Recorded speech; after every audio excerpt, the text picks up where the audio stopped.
పాఠశాలలో రత్నకుమార్ గౌడ్ శ్రీమతి అనుష గారు గత 3 నెలల నుంచి కూడా మన 10వ తరగతి విద్యార్థులు ప్రత్యేక తరగతులకు హాజరవుతున్న దృష్ట్యా వారికి అల్పాహారం ఇబ్బంది అవుతుందని చెప్పేసి గత అక్టోబర్ నెల నుంచి ప్రారంభించినటువంటి ఈ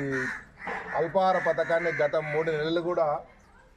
మరి మన కంటిన్యూగా చేస్తూ మన పాఠశాలలో ఎలాంటి ఇబ్బంది లేకుండా ఒక మాట ఇచ్చిన వెంబడే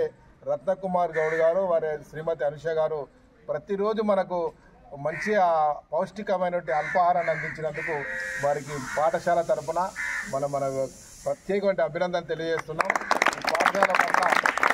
వారికి భవిష్యత్తులో కూడా అభిమానం ఇలాగే ఉండాలని చెప్పేసి వారిని కోరుకుంటూ మరి ఈ సందర్భంగా మనం చిరు సత్కారం చేయాలి. పాఠశాల తరఫున గత 3 నెలల నుంచి కూడా మనకు అల్పాహారం అందిస్తూ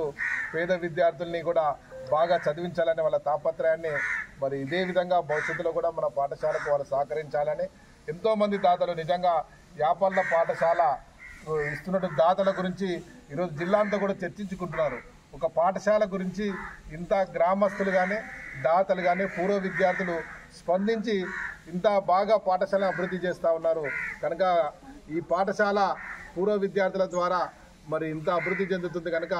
జిల్లా వ్యాప్తంగా కూడా మరి మొన్న డిఓ గారు కలెక్టర్ గారు కూడా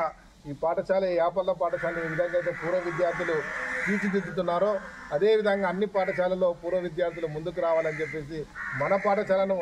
జిల్లాంతరం కూడా ఆదర్శంగా తీసుకోవడం నిజంగా మనందరూ కూడా గర్వకారణం. మరి ఈరోజు విద్యార్థులు కూడా నేను ఒక్కటే కోరుతా ఉన్నా, మరి ఎంతోమంది దాతలు వాళ్ళ కష్టార్జితాన్ని కష్టపడి సంపాదించిన డబ్బుని మన పాఠశాలకి ఇచ్చి ఇవ్వడం ఉద్దేశం ఏంటంటే మన పిల్లలంతా కూడా బాగా చదవాలని. మీరు ఈ విషయాన్ని దృష్టిలో ఉంచుకొని మరి వారికి మంచి పేరు తీసుకురావాలంటే ఈ పాఠశాలలో చదివే విద్యార్థులందరూ కూడా మీరు మంచిగా చదివి మరి రేపు 10వ తరగతి ఫలితాల్లో కూడా ఉత్తమ ఫలితాలు సాధించాలి. అదేవిధంగా మిగతా విద్యార్థులు కూడా క్రమశిక్షణతో మంచిగా చదువుకొని మీరు ఇంకా బాగా చదివితే ఇంకా ఈ పాఠశాల అభివృద్ధికి ఆస్కారం ఉంది కనుక విద్యార్థులంతా కూడా మంచిగా చదివి ఈ పాఠశాల అభివృద్ధిని తీసుకురావాలని అదేవిధంగా పూర్వ విద్యార్థులకి ఈ గ్రామస్తులకు అందరికీ కూడా పాఠశాల తరఫున ప్రత్యేకంగా ధన్యవాదాలు తెలియజేస్తా ఉన్నాను.